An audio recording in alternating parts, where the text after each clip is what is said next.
for the Susan Taylor Podcast, where we discuss the yoga of mind, medicine, and healing. Author of Feeling Good Matters, Sexual Radiance, and the Vital Energy Program, Dr. Taylor imparts authentic knowledge and practical tools that inspire, educate, and empower us to be a healing force for positive change. So join us and take your life and our planet to the next level.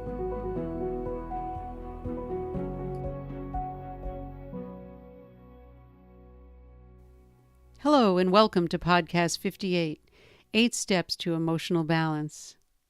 Modern research has shown that meditation is an effective strategy when coupled with the right diet and lifestyle for treating anxiety, depression, and other emotional imbalances. Here's a list of guidelines from the Feeling Good Matters training that I've done to help create new pathways in our brain for emotional balance. Let's start with waking up before sunrise or just at sunrise. When we wake up with the rising sun, that's really critical to preventing emotional imbalances, especially depression, because when we sleep during the late morning, say after 6 or 7 a.m., it causes the channels of communication within the mind field to become sluggish due to the backflow of toxins. You see when you get up and you move, you cause the flow to be maintained, almost like backwashing a pool. You want to clean out all the channels and the feeds to the pool itself. And when you linger in bed, you're really not doing the backwashing you need. And you'll probably have a dull mind or depressed mood or even slow communication between the heart and mind. You're just not going to be operating in full potential. And think about it. On a day you may have off, you've rolled over. I know I've done that for an extra hour of sleep because you're exhausted. But you actually don't feel more refreshed. You actually feel duller. And it's better to go to bed earlier the next night than it is to just roll over or learn how to do a practice, yoga nidra, or any kind of the relaxation that we teach where you can restore your circuitry, basically, rather than rolling over and going back to sleep. And I would say test this for yourself. Do your own research. Another step is to move your body. Movement is the key to feeling great and balancing emotions. Exercise helps move our block emotions and hormones out of the body. It increases the metabolism, both physically and mentally, and helps improve our overall well-being. Exercise also releases positive neurohormones, elevating our mood and positive thoughts. I like outdoor activity the best because it has an added benefit of the sun, and the colors in nature come in, we see them, and it helps to soothe the mind. So walking in the early morning sun really helps open the channels, helps stimulate digestion and elimination, also helps clear the impurities from the previous day, and it's an overall tonic for ideal health. If you're going to do exercise, I like to add some yoga asanas. I know when I work with people privately, I give them a yoga sequence, asana, I like to call it because that's the correct term. So in addition to the half an hour walk you may do in the early morning, you may want to do some stretching or asanas that help improve your overall metabolism. Because asanas actually help enhance digestion, stimulate metabolism, cleanse toxins from the channels and cells of the body, and they help improve overall balance and health. They're also excellent for clearing away the toxins that lead to emotional imbalance in the first place. So they're the first 2 steps. The third is to keep your elimination channels moving. If I get a little personal here, I'm saying make sure that you eliminate every morning, because constipation is a really big problem. Constipated body, constipated mind, and vice versa. It can cause headache, dullness, fatigue, depression. Many times it comes from being dehydrated even. If your elimination is sluggish or blocked, you want to start your day with some cooked apples, prunes, or even figs. Drink plenty of water throughout the day, room temperature and warm, please, not frozen water because that puts a halt on everything. And eat your meals, contrary to what you might hear in the news, eat your meals at the same time each day with your main meal at noon because your metabolism is highest, and a lighter meal in the evening.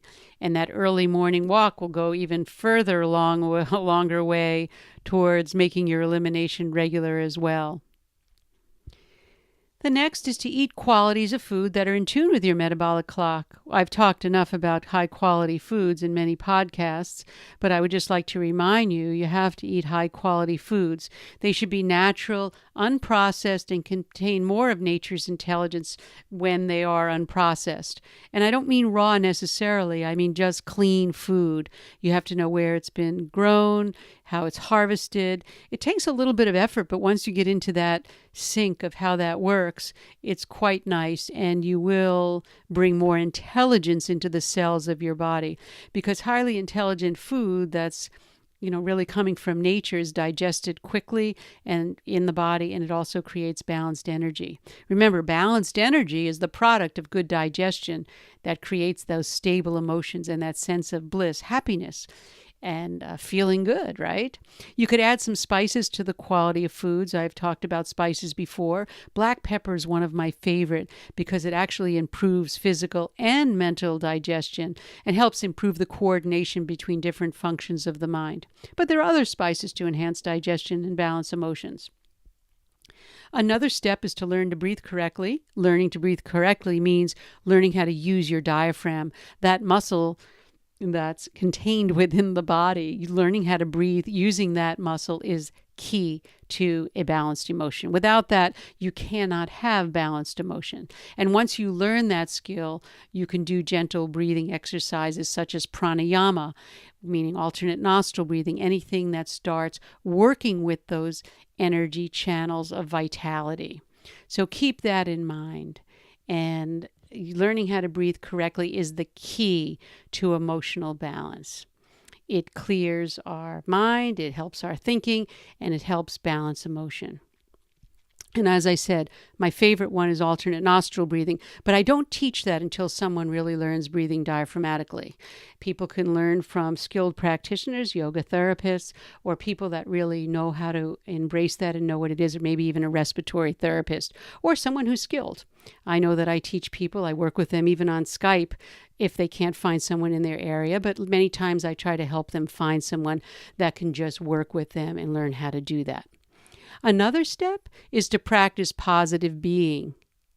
And this is enhanced, of course, with meditation. But what does positive being mean? It means to avoid overexertion, avoid gossip, being truthful with yourself, what it is that you feel, what is it that you want to accomplish and what you want to do. Cleanliness is part of that. Charity is another part. Being generous with others, being generous with yourself, sweet, kind speech, avoiding any kind of gossip, nonviolence towards yourself, not saying, oh, I wish I was better, just being grateful with gratitude. All of these are positive little deposits in your emotional balance. Controlling your senses, having humility, being centered in the self as opposed to self-centered. All of these, positive attitude, being self-controlled. That's what I mean by create and practice being positive. Have a positive being, looking for the optimism in everything. Very, very important, and there's much research on this, by the way. Another step is to get proper rest and sleep. Going to bed before 10 p.m. or earlier is even better. It may sound alien to you, but that's when rest really takes hold. Getting that kind of rest is essential for emotional health. And falling asleep by 10 p.m. generates a deep, restful sleep that will truly refresh the mind and body. If you have to work, get up earlier and start doing that, but it's better to go to bed earlier before that. Because once you stay beyond 10 p.m., you're likely to get wired, feel hungry, and give into cravings to eat junk food, and you'd never get enough restful sleep because your body's going to be digesting instead of doing its house cleaning duties. Even eating healthy foods at this hour can disrupt digestion, so we need to eliminate nighttime eating, because when the body and mind want to detox, even the brain, remember your brain detoxes in the evening. The cerebral spinal fluid will actually cleanse the brain. So if you're digesting food and you're not resting the brain, what'll happen is that's going to get backlogged and you're going to feel stuck in the morning. It happens every time. Again, working with people over the last 20, 30 years, we've come to know that when you eat late at night, it's really not a good thing. And I remember teaching this 20, 25 years ago before it even became mainstream. So please, get proper rest and sleep, but in that, don't eat at night, okay? Learn to quiet the mind. And again, I talk about it all the time. Focusing our awareness or any type of meditation that you do is known for its emotional balancing effects. The more systematic and precise your practice is, if you have a complete practice in meditation, you're going to get more emotional balancing effects. So when you commit to that 5 or 10 minutes once or twice a day, you'll see a tremendous improvement in the quality of your thoughts, your feelings, and your action. Take time, as I say to people, bring your life into meditation. Don't go bring meditation into your life. Be meditative. Be the meditation itself, that serene, calm, focused way of being, and then bring the rest of your life into that. Because you know what? It's never too late to have a healthy and vibrant mind. So let's review what those steps are. I'll go over them with you so you can jot down whatever you might be interested in. Wake up before sunrise or just at sunrise. Again, that gets things moving for you. The channels get unblocked and move.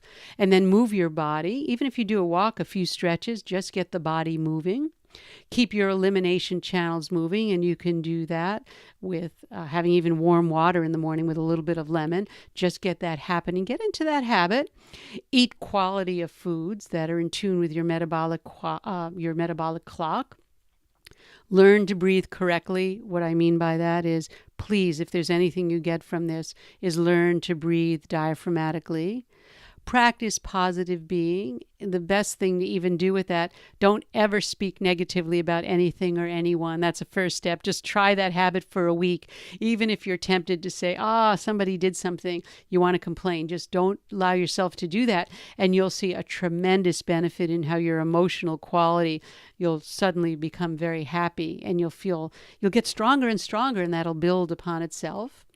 Get proper rest and sleep. Again, going to bed before 10 gives the best rest. And then if you really are tired in the morning, or if anything like that happens, learn how to practice some systematic relaxation. We have CDs if you need that. Learn to quiet the mind, and we do that with meditation and its practices. And meditation is known. But again, take a precise systematic practice if you're going to learn. Don't just take a speck of something. Learn a system. It doesn't necessarily have to be focused awareness, which I teach. It can be a full Vipassana practice or another type of meditation that is beneficial to a complete practice that will help you. And that's up to you. As I always say, do your research. And when you do your research, you'll be happy with your decision because you've made it yourself based on your inner knowledge base. And that brings me to the end of this episode. I'd like to thank those of you who have written in and said, hey, can you help with some emotional balance over the holidays? And I wanted to be precise with you so that you have something that you can develop. Contact me at susantaylor.org if you have any more comments or feedback or any questions. And again, thank you for listening. The Susan Taylor podcast does come out every week, and I'm here to answer any of your questions. And as some of you already know, if I don't include it in a whole podcast, I will answer you personally, and you will get that feedback. As always, do your research, and until next time, remain calm.